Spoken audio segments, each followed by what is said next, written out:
Welcome to another episode of DD on the Spot. As always, I'm your host, Ryan Johnson. Before we get into it with our guest here today, I'd like to remind everyone, if you enjoy this content, to please give a like and subscribe down below. I'd greatly appreciate it. We have Kayli Nikkel on the podcast. She's coming to us all the way from Kansas on here to share her health and fitness journey. I believe we have had someone on Kansas before because I'm trying to get all 50 states. I'm pretty sure we have, but I might have to double check. But either way, she's from Kansas and she's an IFBB figure pro. And yeah, she's just on here to share her story. But most importantly, she's our current guest. Kayli, thank you so much for coming on. Thank you so much. Thank you for inviting me. Absolutely. It's my pleasure. Well, we're skipping away all the weather stuff because, dear God, it's winter. So, to get things started on a more positive note, why don't you just give us your backstory and what inspired and motivated you to get in shape and how that led to where you're at right now? Yeah, so I've been an athlete my entire life. Played softball ever since I can remember. So it's year round. That's all I did What through position were you? center field, Okay. outfield. Yep. So that was my life growing up. It was just year round softball. We always had practice. Didn't matter what season it was. And then when I got into middle school, I got into basketball and volleyball. So I did those both in high school as well. So just softball being year round, having other sports on top of that, I've just always been competitive. Senior year of high school, I decided to not play softball. Was just some life things going on, and I just didn't want to do it anymore. And so I would go crazy if I didn't do absolutely anything. And a friend of mine at the time was kind of like, "Oh, have you seen like these bikini competitions?" And I didn't know anything about it. And it's kind of when Instagram first kind of became a thing. And so I saw girls on Instagram, and I remember seeing Janet, one of the bikini Olympia girls at the time, and I was like, I want to do that. I That's going to be me one day. I want to do that. And so literally at the age of 17, 16, 17, I started, googling bodybuilding and kind of trying to understand the process of all of that.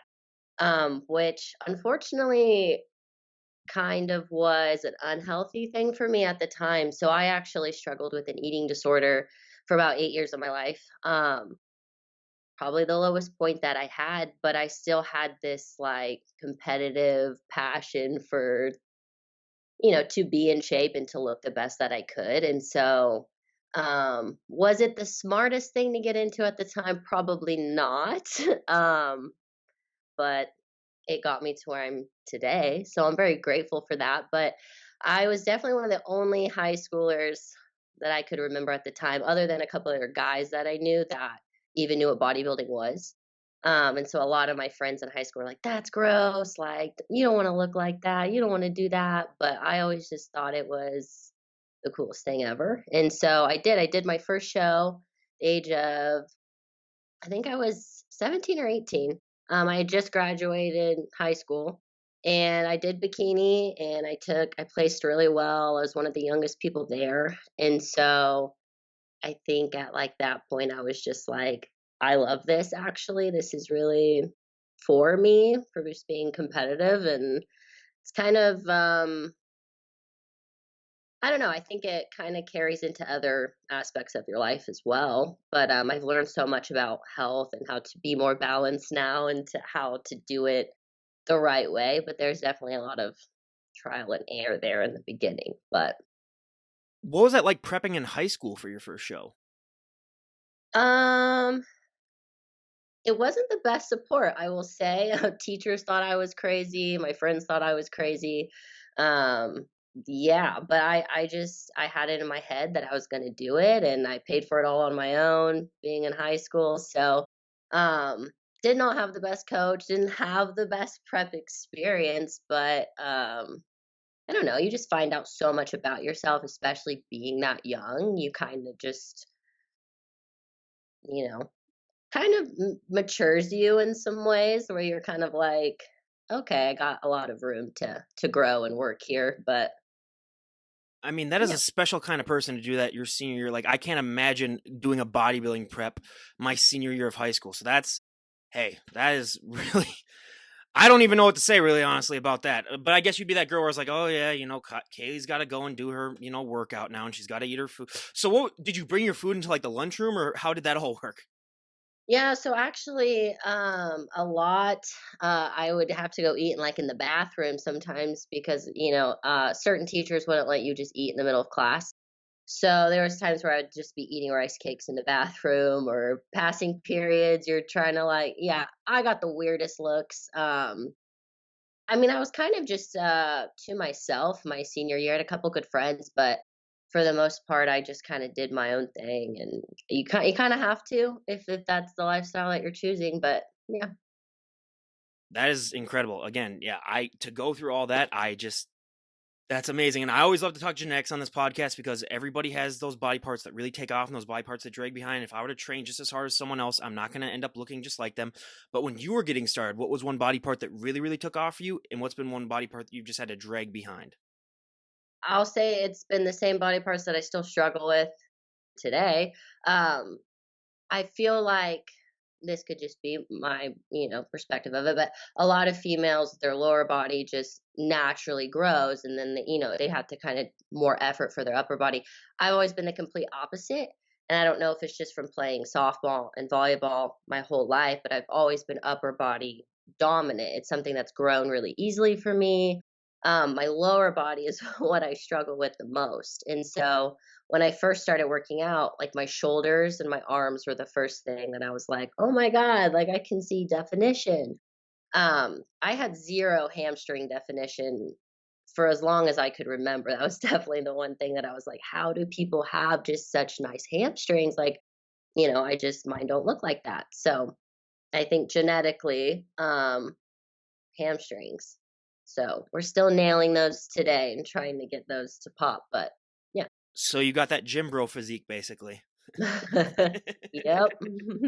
Hey, again, that's not a bad problem to have for certain people. I mean, yeah, I wish that would be, mine as well. But when you were first getting started in this sport, I mean, obviously a lot of time has passed since then. What has that been like sort of seeing this sport evolve because it changes so much even year by year, but just from when you first did your first show to now, what have been some of the biggest changes that you've seen? I think just size and conditioning for females, definitely. I think like as the sport evolves, my goals and the way that I want to look evolves as well. If I look back to like what my goals were, when I first got into it, it's just so different now. Like it is evolving fast, and girls are just looking better and better, bigger, more conditioned, more lines. So it's definitely more competitive now. Well, I would say even with your look, I was scrolling through your Instagram page before I had you on, and like you would be a physique competitor like 5 to 10 years ago. So just like adding on like how much more size and yeah, like you said, the conditioning and the definition is just it's gone into overdrive, and I don't even know what it's going to look like, like 5 to 10 years from now. But what was your family's reaction like when you announced them, like, hey, I want to give bodybuilding a try? Um, in high school when I talked about it, not that my family wasn't supportive, but I don't think they understood. I think a lot of people still don't understand what all goes into that. And so, um, body wise, they were like, "Oh, like that's awesome. You want to be in shape and fit." When it came more to the nutrition side, that was kind of where they were more concerned. So me doing my first show when I was a teenager, I didn't have a ton of muscle mass.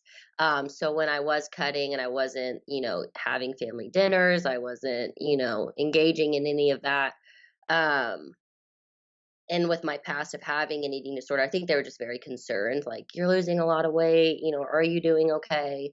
And I think once I got on stage the first time, I think they kinda understood it, and so now it's just my family knows, like, "Oh, if she's in prep," they know how it is.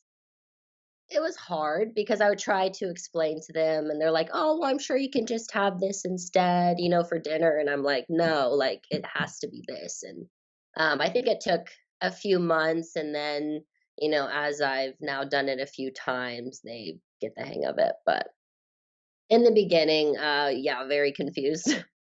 What was that mindset change like for you going from an eating disorder to now where you're on the complete opposite end of the scale where you're putting on weight and you're putting on size? What was that like to adjust to that mentally? Yeah, I think I still have to adjust to that. There are times post show where weight's coming back on faster than you lose it, and It can be mentally hard. I think the biggest thing for me is like I don't think my self-worth is tied to how I look now. And so I just know with post show, like, you're gonna get back to a body weight where your body is healthy. And I just let it do that. But it's still mentally hard. I think there's just been a lot of mental growth throughout the year, and that's really the biggest thing, the biggest difference. Well, talking about that mental growth, I mean, that's results in so much more change than any of the physical changes that you'll see. What has this journey been like for you mentally and just growing that mental strength? It's been rough. I'm not gonna I'm not gonna lie. I struggled with depression and anxiety my whole life. And Welcome so to the club. yep. I think bodybuilding specifically has forced me to grow. You're kind of in my eyes facing the challenge head on. Easy to fall off. It's easy to not do what you need to do, but um with prep there's just this thing that clicks in my head, and it's just like no matter how hard the day gets, like you're gonna do what you need to do. And I think keeping that promise to myself every day, um it kind of just made me mentally stronger and more confident in myself. And so I would say my first prep was that was a rough experience. I didn't know after my first show if I was ever going to compete again, because I wasn't healed from my eating disorder. And I definitely used it, bodybuilding at the time, to kind of distract myself from things that I probably should focus on. Um, but through that process, I found out just naturally I do well at bodybuilding. I've never not placed well. It's always been something that I've been genetically just kind of gifted. And then just having the competitive part of me, it's just always been there. And so so I went like 7 years without competing, ever getting on stage. I was still in the gym, still training, still focusing on nutrition, but I didn't know for a long time if I'd ever compete again. What was that catalyst after 7 years that pushed you back into it? It was just something that I thought about every year. Like I always knew I wanted to compete again. I think I just didn't believe mentally that I would ever be in a good place where I could do it successfully, and not ruin my body and my hormones and my mental health. I think it was 2021. Um, I There was just a day where it's like I'm gonna do a show and I'm gonna actually do it. And so I did. I reached out to Ivana Avusic, who's my coach, and she's one of my biggest idols in the figure class. And so I ended up just reaching out to her, and I'm so glad that I did, because we're here now, and I couldn't see my life any other way. Were you always in the figure division or did you start off in bikini and then work your way up? So my first show, I did bikini. And I thought, even back then, I had people tell me, like, you should move up to figure. You should move up to figure. And at that time, I was like, I don't know if I want to put that much weight on. I don't know if I want to be that big. And then just naturally through the years of just gaining more muscle, there was just no way I could do bikini at that point. That's basically the story that I almost hear every single time where you just put on so much size that eventually you're like, it just won't work out. But Yeah. let's be honest too, you're not the average looking woman, especially as you're on a prep, even like right now, because I've seen your photos. Like if you're walking down the street, even now you're at that point where like you could be wearing what you're wearing right now and people could still tell that you work out just because you've reached that point at least. But what is that reaction that you get like? Because I compare it to being like a mini celebrity where whenever someone sees something that's not of the normal, they just it's human nature to just be Yeah. fascinated by it. What has that been like and has it gotten easier for you as you've done more and more years of this? Oh, it's gotten easier. More of I just kind of more used to it now, so it doesn't really bother me. In the beginning, I work at a bar, and Oh so God. I kind of stick out like a sore thumb most of the time. Let me So guess, daily arm wrestling challenges probably. yeah, people ask if they can, and I'm like, if you're gonna pay me, how much are you paying? But yeah, it's just the constant. Everyone's got something to say. What do you do? Usually, it's do you do CrossFit? What do you do? So I'm usually just for a while. I felt weird being like I'm a bodybuilder, especially because where I live, bodybuilding is not like that big of a thing. And so I would for a while I would just be like, oh, like I just work out, no big deal. I'm just a normal person. I just work out. Um, but I think within the last couple of years, I'm just like, I mean, now I can be like, I'm a professional bodybuilder, which starts so many different conversations. But I'd say at work, like people comment on my arms or how I look probably like 20 times a day. Um, I'd say in like other places, I just get like kind of like weird looks sometimes, where they're just like, you don't really see, girls with muscles like that just walking around. Well, you can't really be self-conscious about your body when you work in a place where you're gonna be basically talk to drunk people all the time, so that's not that's gonna make things interesting. So, yeah, you probably have a tougher skin than most people that I talk to on this podcast because, yeah, you probably deal with that daily, which, hey, again, anyone, if you're looking for to grow some tougher skin, just work at a bar then, I really guess is the advice that I could honestly give you, but what's that been like to see the growth also of just social media when it comes to this sport? Because when I started this even 5.5 years ago, social media was even on Instagram, it was barely anything when it comes to competitors, and now it's just taken off so much. And you doing this for I do my math now, like 9 years ago, you did your first show, and just seeing it take off from there. What's that been like just to see the growth of the sport? I think it gets a lot. I don't know. I think a lot of people do it only for the social media part of it, or think that they love bodybuilding because they see the glamour and the lean bodies on Instagram. Um, Personally, for me, I just share my journey and what I'm doing, and I don't try to make it look any more glamorous than it is. I like to follow people that kind of just put raw content out there, like, hey, this is prep, this is what the sport is. Um, I think there are people who, do use social media to their advantage and probably don't actually love the journey of bodybuilding as much as they love just getting likes and followers on social media. But I think altogether, social media has definitely grown bodybuilding, and a lot more people know about it. A lot more people are obviously getting into it. And so I don't know, I guess. I will say the one negative with it growing on social media though is that like now you can just follow people who you might know you're competing against, and that could lead to, if you see them with a photo in the perfect lighting, or if you see them with other, you might be like, oh my god, this is have you ever fallen victim of that? Because that would be probably reason number 99 why I would never compete, because I would be that person Yeah. scrolling through and saying like, oh my god, he looks so great in that photo, I can't step on stage now. Yeah, for nationals, I definitely did do that. I kind of went looking for it just because I was like, I want to know who you just get in that kind of place sometimes. And then I did. I remember finding a few girls and I was like, they look good. Like, like it kind of humbles you a little bit. But for me, I like to go up against people that I think look better than me, or I like the competition part of it. So it kind of drove me to, put more effort in and to literally give it everything that I had. I will say backstage, I couldn't find anyone in my class. And so to me, I was like, I'm going to have the smallest class, like none of these girls are in my class. And then when they did call my class, I had the biggest class. And so I remember being backstage and I was like looking at, all these girls and I was just like, it's so out of my control. I'm just, I'm going to go up there, I'm going to pose. And then they end up putting me in the middle. So that was, obviously a really good feeling, but you get in your head. It's just a part of it. Well, speaking of posing, because it's the hardest thing for so many guests out there, what is your experience with posing been like? Oh, posing is hard.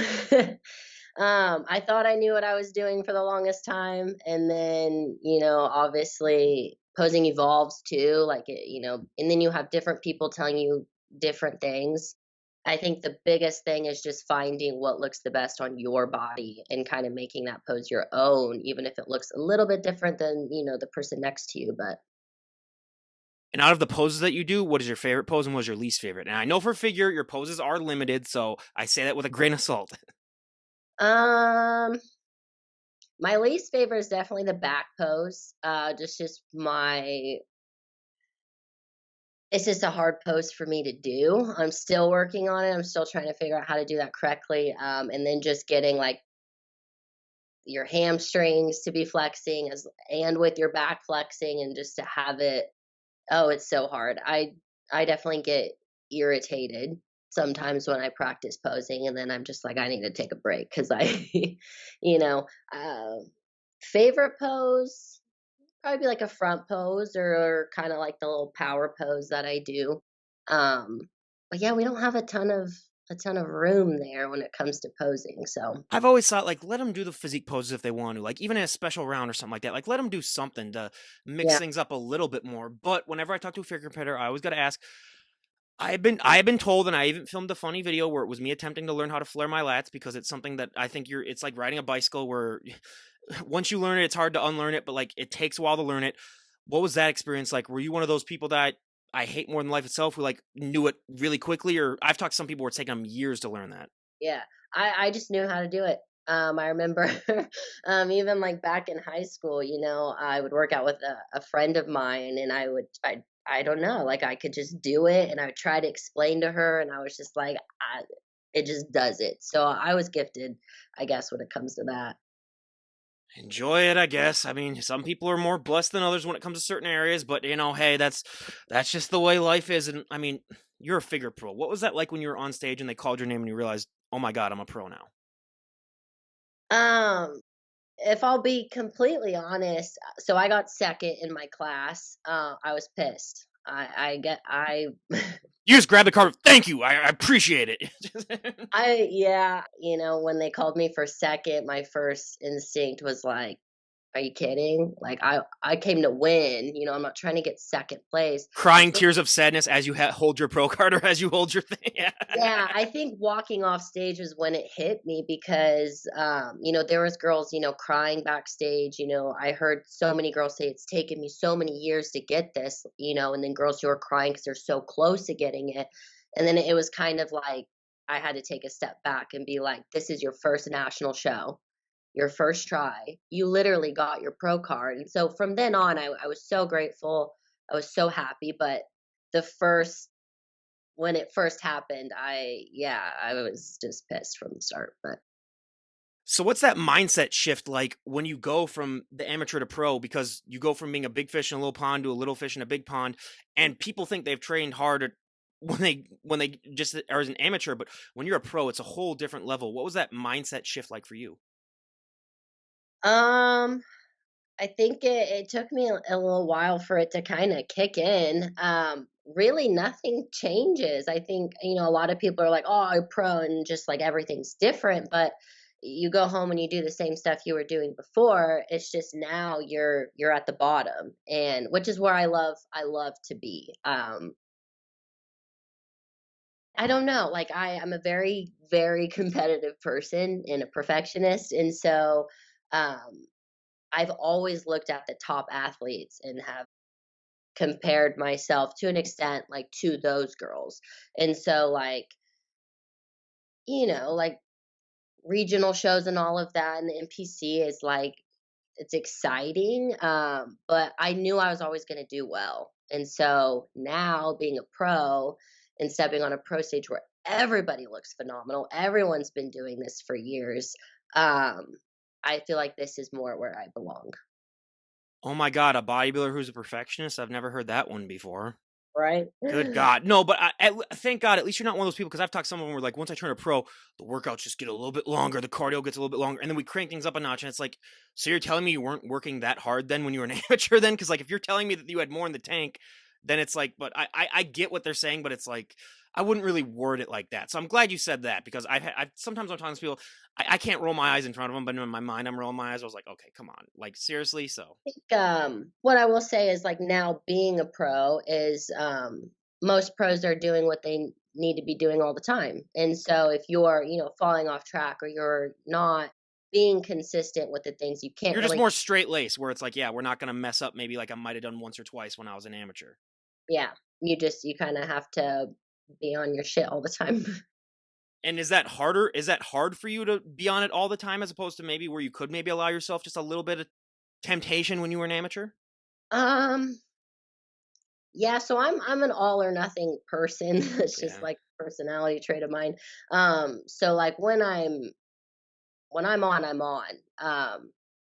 But I do have a 5-year-old son. I last year was a crazy year for us, and so there were times where I couldn't have bodybuilding be my main priority, and I had to take a step back, and that's that was really hard because I get in my head and I'm like, "Oh, I'm falling so far behind," like all these pros are, I'm just, maybe I'm not cut out for it, maybe I can't do it. Um, but life happens, and having support and me having the best coach, I think she's been amazing, and she kind of kicked me in the ass when I need it, and she's kind of like, you need to get back on your stuff, you're going to feel better, you're going to be better. And every time I you know have bodybuilding and have my meals in order, have my training in order, I just thrive as a person that way. Well, what the hell is your time management like if you have your job at the bar, bodybuilding, and a kid? Like you must be. I can't even two of those three things is enough to like make me shiver a little bit, and I do two of those three things. So having that extra thing, God, I would go crazy. I'm being honest myself. Yeah, I do a little bit. I'm also in school right now too. Jesus. Yeah. So Um, let me guess, you're just studying while you're filling people's drinks. You just have the book out, and you're just like, 1 second, I gotta finish this paragraph. feels that way at times. Or hey, at least cardio you can have it on. Yeah. Yeah, I think it's just you just you just do it because you have to get it all done. I don't people are and sometimes I don't realize how much I have on my plate. It's just there's so many things I want to accomplish in my life, and so I just do the things I need to do. But I definitely burn myself out at points, and I have to kind of remind myself, like, a day off is okay, or taking a step back in one area of life is okay at times. But I'm just I'm tired all the time, really, but part of it. Yeah, I've reached that point myself too, where I could get 12 hours of sleep and I'd still find a way to just be a little exhausted. It's just, oh my god, especially as we're in the winter now. But on a more positive note, how important is it for you to set that positive example for your son too, as he grows up and sees his mom doing things that most moms aren't doing, and just shows that you can really do anything? How much do you use that as motivation just to set that example? Oh, a lot for sure. Just bringing him. He loves going to the gym with me. So if he's not in school and he's like, "Mom, can we go to the gym?" He loves working out. He just loves it, and it makes me so happy. But I just want to show him that you can accomplish and get to where you want to be if you just keep working. Don't ever let someone tell you you can't do something. I had a lot of people in the beginning of my journey, laugh at me, make fun of me for the way that I chose to live, and now those are the people who are, oh, I want to look like you. Like, how did you do it? And I'm not gonna lie. If we were in high school and I saw you doing that stuff, I wouldn't say it because I'm too nice to not say it, but I'd be like, thinking in my head like, God, what a loser. Jeez, get a life. And so I would not. But that's the 17, 18-year-old version of me. I'm 29 now and I've matured a lot. People that meet yeah, me now from then are like, Jesus Christ, you're a completely different person. But I'm not gonna. I'm just being honest here. If that would be me, I would be the guy. I wouldn't point it out. I wouldn't like mock you in person, but I'd just be like behind in my mind, just being like, God, Jesus Christ, lady, what are you doing? So, but no, and I get that now too. Again, I wish I had that dedication when I was in high school too, just to set that foundation. And it's great that you're being that positive influence on your son too as well, because there have been so many studies that have shown, like, if the parents are really healthy and they're in shape, the kids are vastly more likely to not compete or anything like that, but just like be in shape and healthy and know about that stuff themselves, which is a huge proponent, in this day and age. But what is your relationship like with cardio? Because I hate it more than life itself, and unfortunately, it's something that you have to do. It's a deal with the devil that you have to sign, especially as a competitor. it's changed over the years. In the When I first got into working out, in a more unhealthy point in my life, that's like all I did was cardio. I think people are starting to realize now you don't have to just do hours of cardio to look a certain way. So like right now for me, I'm just doing like 30 minutes a day. It's more for digestion, just keeping things regulated. I love cardio now. Obviously, when it changes to the stair step or something like that in prep, it's a little different. But um, I love going on an hour long walk outside. I love doing my cardio. It's the most peaceful point of the day for me. So I kind of just use it to wind down. Obviously, in prep, when it's a lot longer and you're doing it for hours, sometimes 2 hours. Uh, it's just something you just try to get through. You just count down the minutes. I mean, yeah, those walks, but unfortunately, when you live in a climate such as mine, you can only really do it for about 6 months out of the year if you're lucky. Now, good God, if I were to walk out right now, hey, I would burn. a crap ton of calories just because I'd be sweating up the butt because I'd have to have about 5 layers on. But hey, I appreciate that part. Like I enjoy that because I live next to a lot of nature things too, so I can see that and it's great. But yeah, otherwise, God, even during COVID, especially, like it ran into a point where I ran out of movies and TV shows to watch. Where like if I'm not entertained, Jesus, it is just a Hard. bummer and a half. Good God, I can't even begin to elaborate. And if someone were to walk up to you and say, Kaylu, I just really want to get in shape. I don't know how. We are recording this after New Year's, and let's be honest, this is like midway through January, so half of all the people, if not like a 3/4, have already quit, anyways. But for the people that are still sticking on, and we have a cat alert, everyone, that is awesome. Okay, so what's your cat's name? This is Leo. Leo. A Yep. a black cat. Are you trying to what are you trying to do? Come on. He's got a little. Well, yeah, he's pretty much. No, I've never owned a cat myself. My dad loves cats. I've only had a couple interactions with cats, honestly. I was just raised on dogs and stuff, and I think my mom just didn't like cats. So again, he'll be on the animal portion where I'll just make clips of all the animals that we've had on, and that's already long enough as it is. But God, what was I even asking again? Oh, so about just, if someone were to walk up to you and say, I just really want to get in shape, but I just don't know how, what would be the best piece of advice that you would give them? It's hard because obviously that's such a broad topic. Something basic. I think people they want like such a sugar coated answer to just be fit. It's Just try my workout routine, everyone, and it'll take care of everything. yeah. You take this vitamin, burns fat for you. Just it's just not it. And obviously, working in a bars, I have people come up to me and I want to lose weight. I don't like the way I look, and As I'll they're drinking like their fifth shot of something that's like, yeah, it's yeah. like- So it's like you don't really want to change. You just don't like the way you look. I don't know. I just never like I don't know. I always just figured it out on my own. Being 16 and like I kind of taught myself to a for many years everything that I knew is I taught myself just trial and error of just trying things. Now there's so much information out there, which I think is a good thing. But there's so much false information out there too. And so I still have people at my job that are like, "Oh, so you just like never eat carbs, right? Or you just do so much cardio, right?" And I'm just like, "No, like you guys have it all wrong." So sometimes I guess I have to kind of put myself in their shoes and be like, "Where are you at in your journey? What have you tried first?" And usually they haven't tried anything. And so it's just go to the gym, like walk on a treadmill, start there, drink more water, start there, and then usually they don't even do that. So, And I mean, you have a special circumstance because you do work in a bar, and bodybuilding can be such a stressful life, and especially being a mom on top of that. I'm not gonna lie, I would not be doing this, like, or I wouldn't be doing what I'm about to tell you, like, if only I worked in a bar, I might be, but, like, if you're on alcohol all the time and you're especially just, like, dieted down and stressed out, how do you have the willpower to not just do a shot every once in a while just to, like, de-stress yourself a little bit being on prep? Because, again, I'm not an alcoholic, so I wouldn't just, like, go in and do that myself, but, like, if I was around it so much, yeah. I would be like, "Okay, just give me a shot or 2, like, every shift then just to de-stress me a little bit as I'm getting closer to a show." Yeah, I don't know. In prep, it's just not a question. It's just there's not a question of like, am I going to be on my plan today? It's you're on your plan and that's it. Doesn't matter how tired, because there's dead food, there's alcohol. I'm around it at 2 a.m. But I'm an all or nothing person, and so if I go off my plan, mentally I'm not going to be okay. That's just the reality of it. Especially in prep, I'm going to be way too hard on myself about messing up, and so I just don't. I just don't mess up.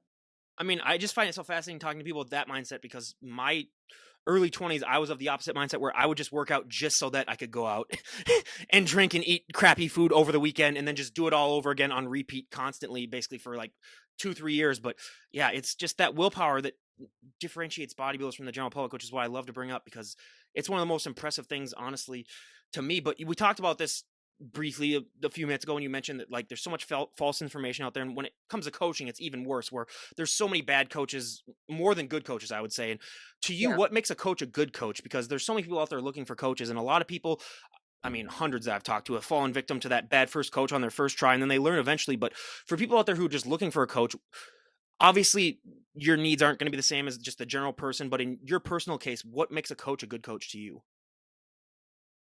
For me, it was I've had multiple coaches. I've got and Ivana's the first person that genuinely cares about my health, who I am as a person outside of bodybuilding. She cares, about mentally how I'm doing.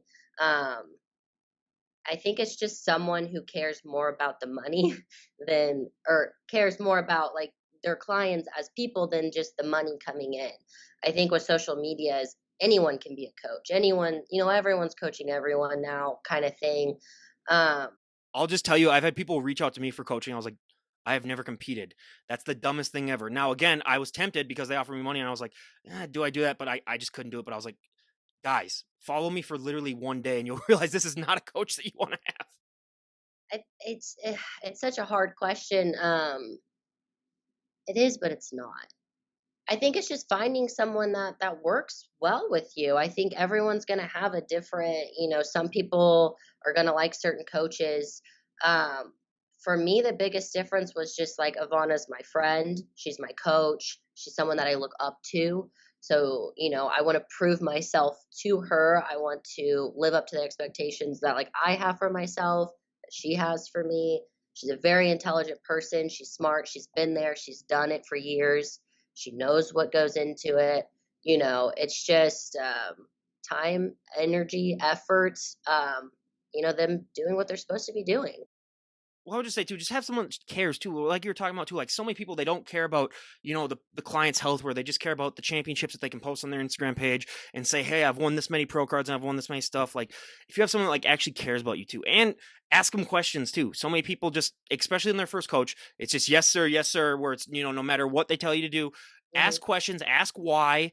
And then if they don't have an answer for it, then say like, you know what, it's not working out then. If you're not going to tell me why there's a reason to this, because Yeah. Oh, absolutely. Yeah. Any changes that we did or anything that she added in, she would let me know why we're doing it. Um, her experience on it. She's definitely someone who's wouldn't push my body past a point if she wouldn't do it herself. And so, it's always like, are you okay doing this? It's just communication, I think, is the biggest, most important thing. and I mean, when you become just any competitor in really female bodybuilding, you really start to balance, femininity with, the musculature. What has that balancing act been like for you? Because it's very tough, and some people, go so far to one extreme, then other people go far to another extreme. It's very rare that you find people that are able to stay in that middle lane for a sustained period of time.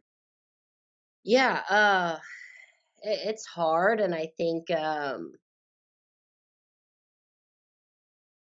it just boils down to like where you feel the most confident, what you want to look like, because it doesn't matter what anyone else thinks. And I think for a long time, I've always loved figure. I've just the shape of it. It's just I love it. I love the way that the women look. And so I love the way that I look. But of course that there's people who, don't think I should be as muscular or they have their own opinions on it.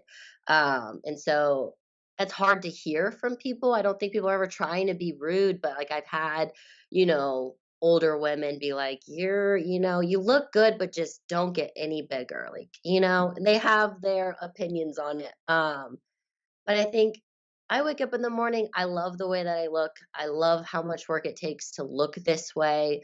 And so I'm just going to keep doing what I love to do. And then if I want to get bigger, I'm going to be bigger. It's just, Oh, I just mean like with the judges too, especially where it's like you have to really find that balance because like let's be honest, if you showed up on stage with this beard or something like that, good God, you're not going to place or anything like that. But I found some people that like really, it has to be a balancing act too, because like it's just, this isn't a beauty pageant, but it has beauty pageant esque qualities to it, where it's okay. like Yeah. that's one thing I find so unfair though about the women's side of it as the men, where it's like the men they don't have to get makeup on, they don't have to get well. Muscles. We just want to see the muscles. Some of them might do something like eyeliner or something like that, but we don't know that. But yeah, with the women though, it does unfairly sort of become like a a beauty pageant as well. And some people, if they take things too far, then you can't Yeah. really glam it up that much. That's what I meant. But I wasn't meaning by like, Oh, oh my god, like you're so big. Yeah, trust me. no, no, no. I was just Yeah. like, Oh, I you understand. I understand. I'm just making sure because believe me, some idiot in the comment would be like, "Oh, you're trying to insult her or something like that by calling her." And I was like, know, no. "Dumbass! I started a podcast where I interviewed people like her. I am promoting them." So I just have to point that out there because there's always that one idiot where this was going to be the first podcast they ever see, and then they're like, "This guy just has them on just to trash him," and it's like, Mhm. God, I No. yeah. Yeah, no, I love that part though. I'm not like a super, I guess, like glamoury kind of girl. I've always been more of like a tomboy. So And you're so not basically every bikini competitor that I've ever talked to. yeah, yeah. So show day's like a big thing for me because I don't really get all glammed up, and it's just it's like I love it though. I do. I love getting all the makeup on, putting on this like sparkly suit. For me, it's just a way to express, everything that I've put in, and then just showcase myself as a whole. And so I do love that women do get to have that very feminine part of the bodybuilding experience. I mean, I will say one of my busiest days I ever had, I did 4 podcasts, like, within a day, so that was, like I had, like, I think 30 minutes in between each one, but I went in order. I did a bikini, figure, physique, and then bodybuilding competitor, and just seeing the changes as I talked to them, like, after the hour, and just seeing how, like, yeah, it's completely different personalities and mindsets too going into it too, where it's like bikini, yeah, it's all about the flair and the sass that you basically need to have, and people are either born with it or born without it. Figure, it's a little bit more, getting closer to the bodybuilding aspect, and then you have physique and bodybuilding where they're, basically somewhat similar. But if someone were to also walk up to you and say, Kaylee, made the decision, you can change one thing about the sport and everyone would go along with it, what would be one thing you'd like to see change? And again, if you have more than one, feel free to list them out. Change about it, huh? Oh, I don't know. That's a good question.